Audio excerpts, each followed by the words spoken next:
বান্দা গোপনে যখন আমার মাওলাকে ডাক দাও, আমার মাওলার কুদরতি অন্তরে 99 গুণ মায়ার জোশ আসিয়া যায়।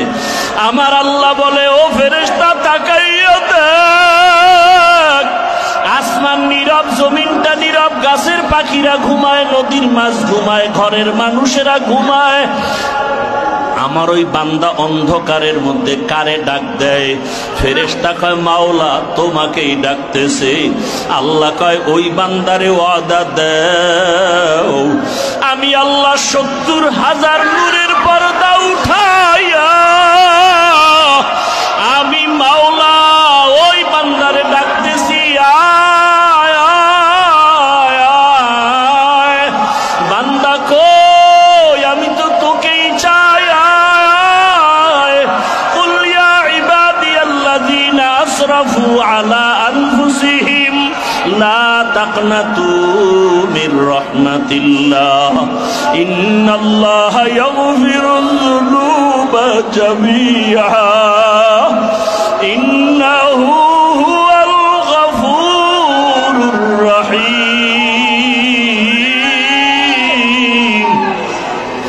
ও আমার যুবক বাবারা, ও ওলামায়ে কেরাম, ও মুরব্বীরা, জীবনভর মাকে কতবার ডাকলা, বাবারে ডাকলা, ছেলেটারে আব্বু আব্বু বইলা চুমা দিলা, আমার মাওলারে কি ডাকতে মনে চায় না? ওরে আমার মাওলাকে একটু মোহাব্বতে ডাক দাও। আমার মাওলারে ডাকার মতো যদি ডাকতে পারো, আমার মাওলা রহমতের দরজা খুলিয়া দিবে আর বলবে,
আপনার আশিকেরা কি চায়, কি চায়?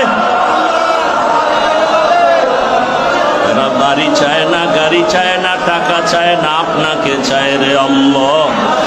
ওরে আমার মালিক তো তাকাইয়া আছেন, আমার আল্লাহরে তো ফাঁকি দেওয়া যাবে না। আরে বান্দা যেদিকেই আছে সেদিকেই আমার আল্লাহ। ওয়াহুয়া মাআকুম আইনামা কুনতুম। ওরে বান্দা যেখানে আছে আমার মাওলাই সেখানে হাজির।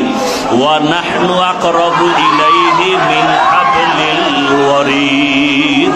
আমার মাওলা তো